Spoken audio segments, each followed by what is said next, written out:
रूपनगर में रहने वाला भीमा अपनी पत्नी कमला और 6 महीने की बेटी रोमा के साथ रहता था। वो रोज नदी से मछलियां पकड़कर लाता और उन्हें बाजार में बेचकर अपने परिवार का भरण पोषण करता था। एक दिन भीमा अपनी पत्नी से बोला, अब आज थोड़ी तबीयत ठीक नहीं लग रही है। मैं सोच रहा हूँ कि नदी पर ना जाऊं और घर पर आराम कर लूं। तुम्हें तो कभी सर दर्द होता है, कभी पैर दर्द, सिर्फ काम पर ना जाने का बहाना देखते हो।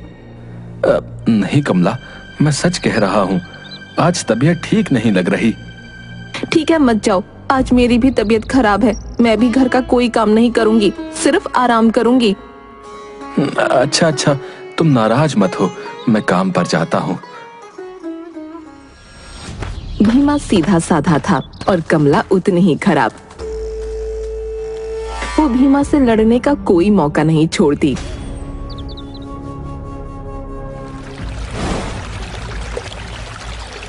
भीमा नदी के तट पर मछलियों के लिए जाल डालकर बैठा था और खुद से बातें कर रहा था। ना जाने कमला कब सुधरेगी। वो कभी मेरी तकलीफ नहीं समझती। उसे तो सिर्फ पैसा चाहिए। जिस दिन मैं नहीं रहूंगा उस दिन उसे समझ आएगा। लगता है जाल में मछलियां आ गई हैं। चलो इन्हें निकालता हूँ और बाजार में बेचकर पैसे ले जाकर कमला को देता हूँ, नहीं तो वो मुझे जीने नहीं देगी। भीमा जाल से मछलियां निकाल ही रहा होता है कि उसकी नजर नदी में बहती हुई एक टोकरी पर पड़ती है जिसमें एक बच्चा होता है। भीमा टोकरी को नदी से बाहर निकालता है। कोई है? अरे ये बच्चा किसका है? न जाने कौन इतने छोटे से बच्चे को इस टोकरी में डालकर नदी में छोड़ गया भाई। अरे कैसे लोग हैं दुनिया में। एक काम करता हूँ, इसे अपने साथ घर ले चलता हूँ, नहीं तो ये मर जाएगा।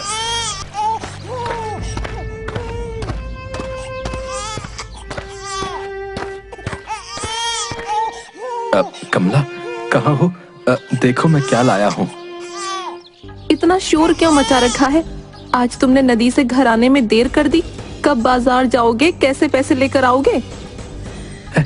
तुम्हें तो सिर्फ पैसों की ही पड़ी रहती है।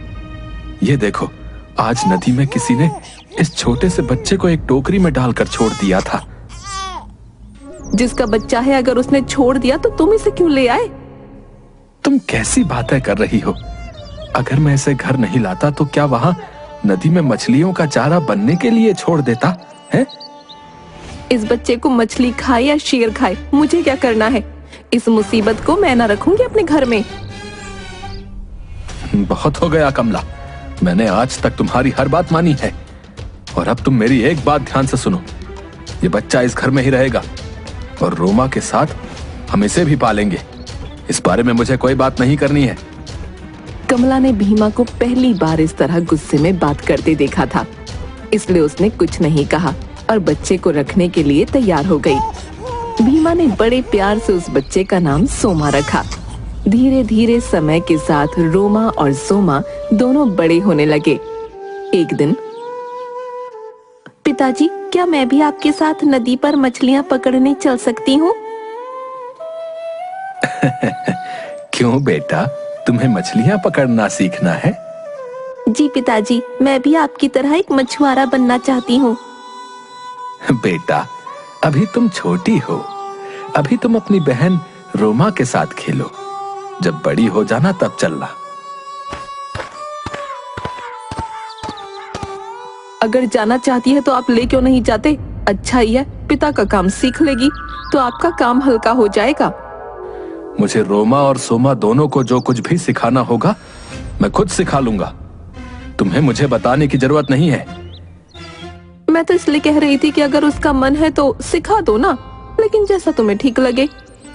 कमला सोमा को बिल्कुल पसंद नहीं करती थी, लेकिन भीमा की वजह से वो मजबूर थी। रोमा का स्वभाव उसकी माँ कमला की तरह था, जबकि सोमा स्वभाव में बिल्कुल भीमा जैसी थी, नेक दिल और दयावान। एक दिन अचानक भीमा की मृत्यु हो जाती है।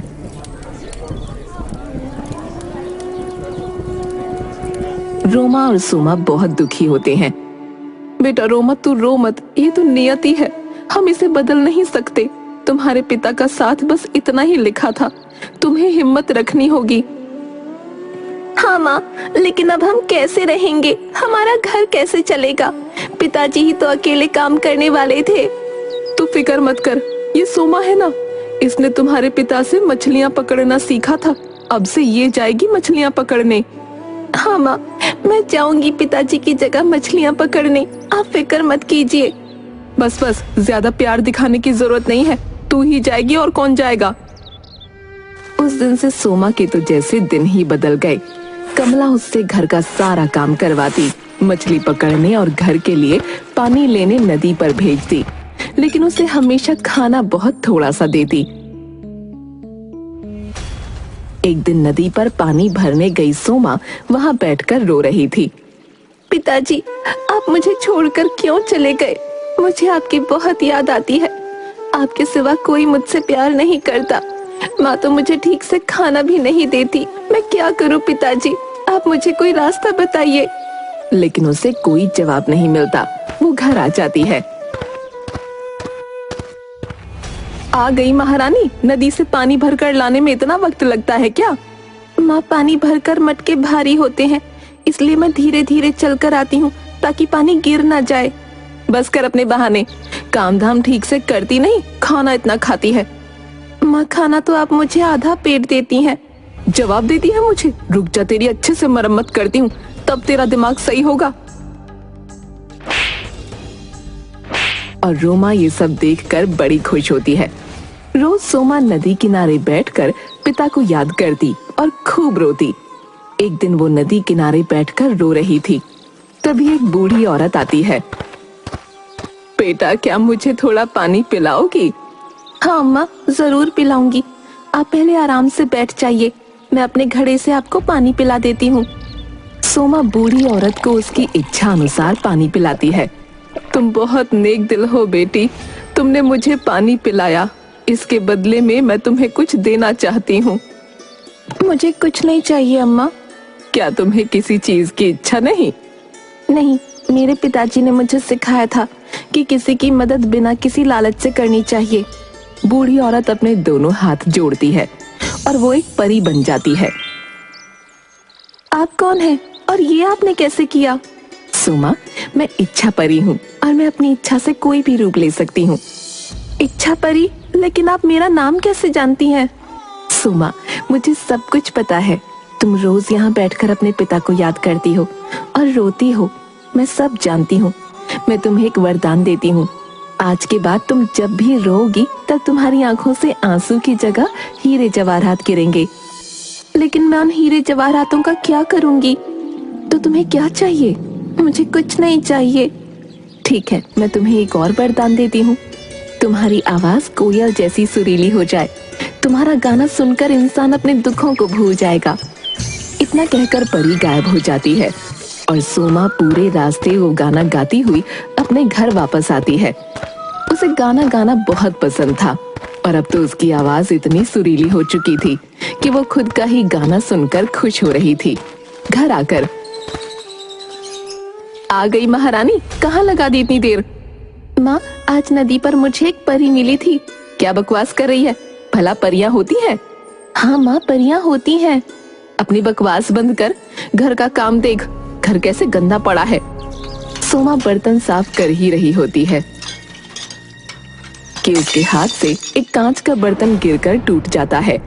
कमला सोमा को 2 थप्पड़ लगाती है। सोमा रोने लगती है। उसकी आंखों से आंसू की जगह हीरे जवाहरात गिरने लगते हैं। ये क्या? इसकी आंखों से आंसू की जगह हीरे जवाहरात गिर रहे हैं?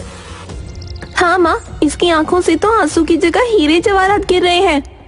बताइए कैसे हो रहा है सब? सोमा खुद को संभालती है। माँ, मैंने आपसे कहा था ना, आज मुझे नदी पर एक परी मिली थी। उस परी ने मुझे आशीर्वाद दिया कि अब से जब भी मैं रोऊंगी मेरी आंखों से आंसू की जगह हीरे जवाहरात गिरेंगे। रोमा, आज नदी पर पानी भरने तू जाएगी, वहाँ बूढ़ी औरत को पानी पिलाकर तू भी वरदान ले आना। मैं जाऊंगी नदी पर, लेकिन मटका बहुत भारी होता है, मैं कैसे उठाकर लाऊंगी? तो ये छोटा सा मिट्टी का बर्तन लेकर जा और बूढ़ी औरत को इससे पानी पिलाना। रोमा वो मिट्टी का बर्तन लेकर नदी किनारे जाती है। परी अपने असली रूप में ही रोमा के सामने आती है। बेटा मुझे पानी पिला दो। नहीं नहीं, ये पानी तो बूढ़ी औरत के लिए है, मैं उसका इंतजार कर रही हूँ, उसे ही पानी पिलाऊंगी। तुम कितनी बदतमीजी से बात करती हो, क्या तुम्हारे घर वालों ने तुम्हें तमीज नहीं सिखाई? तुम मेरा समय मत खराब करो, यहाँ से चली जाओ। वैसे ही इतनी दूर चलकर आई हूँ, थक गई हूँ, ऊपर से तुम मुझे परेशान कर रही हो। तुम सच में बहुत बदतमीज लड़की हो। मैं बद्दुआ देती हूँ, अब से जब तुम अपना मुंह खोलोगी तुम्हारे मुंह से कौवे की आवाज निकलेगी। परी गायब हो जाती है। रोमा रोती रोती घर जाती है। क्या बात है बेटा, तुम रो क्यों रही हो? रोमा जैसे ही मुंह खोलती है कौवे की आवाज आने लगती है। तुम्हारी आवाज को क्या हुआ? रोमा लिखकर कमला को सारी बात बताती है।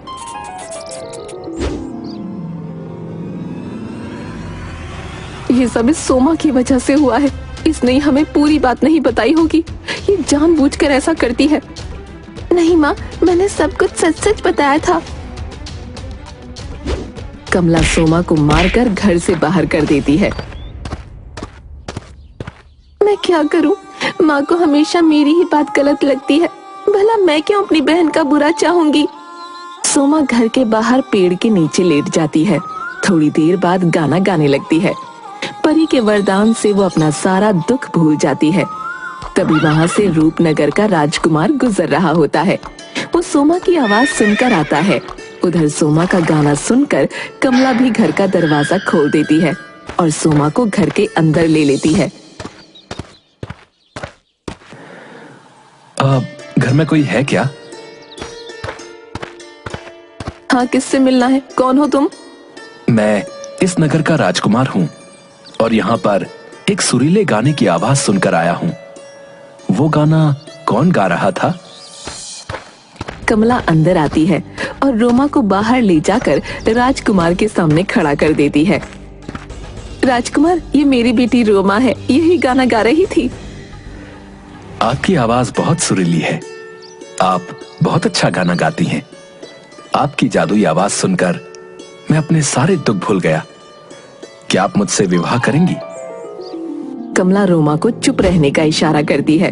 जरूर करेगी राजकुमार जी, इसके तो भाग्य खुल गए जो आप स्वयं विवाह का प्रस्ताव लेकर आए हैं।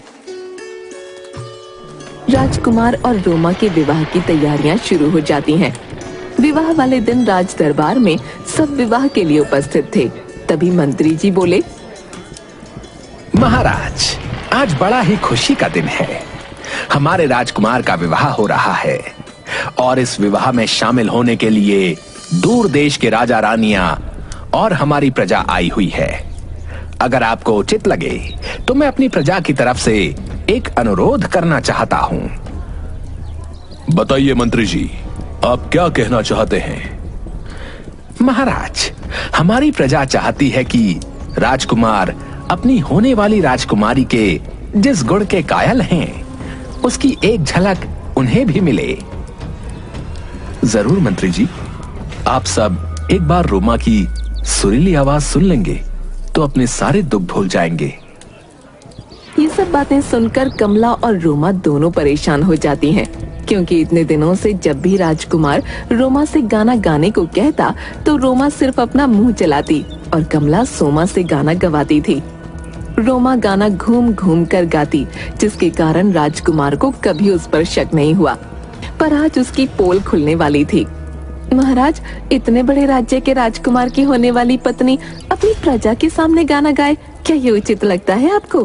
बिल्कुल उचित है। हम अपनी प्रजा को हमेशा अपने परिवार की भांति मानते हैं और अगर हमारी होने वाली वधू अपने परिवार के सामने अपने गुण को प्रस्तुत करेगी तो इसमें कोई शर्म की बात नहीं है। रोमा चुप थी। तभी,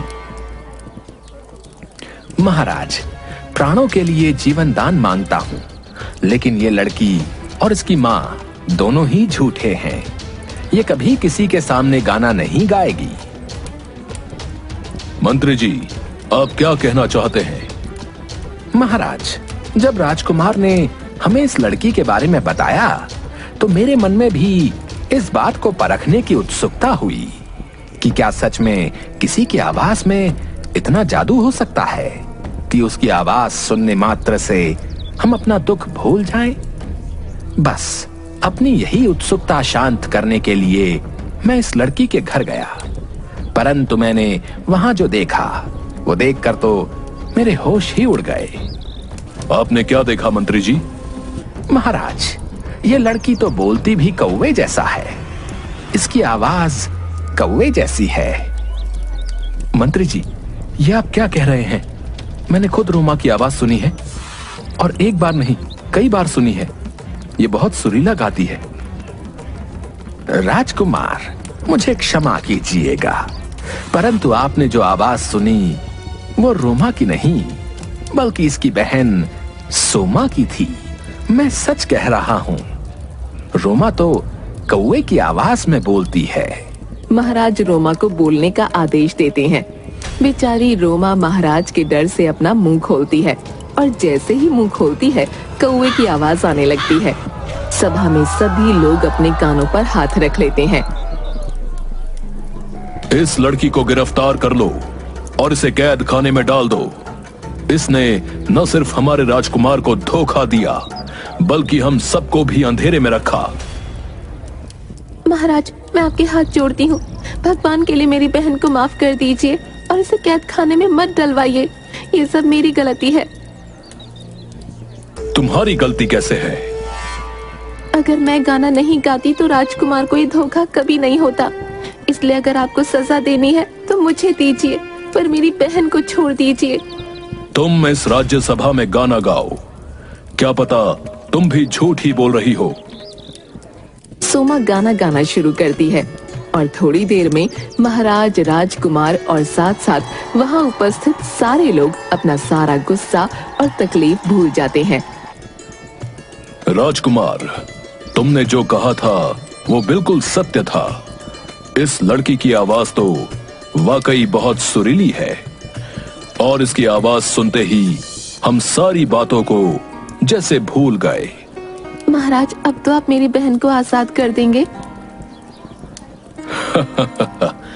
हम तुम्हारी बहन को आजाद कर देंगे, परंतु अब हम तुम्हारी बहन रोमा की जगह तुम्हारे सामने अपने पुत्र के विवाह का प्रस्ताव रखते हैं।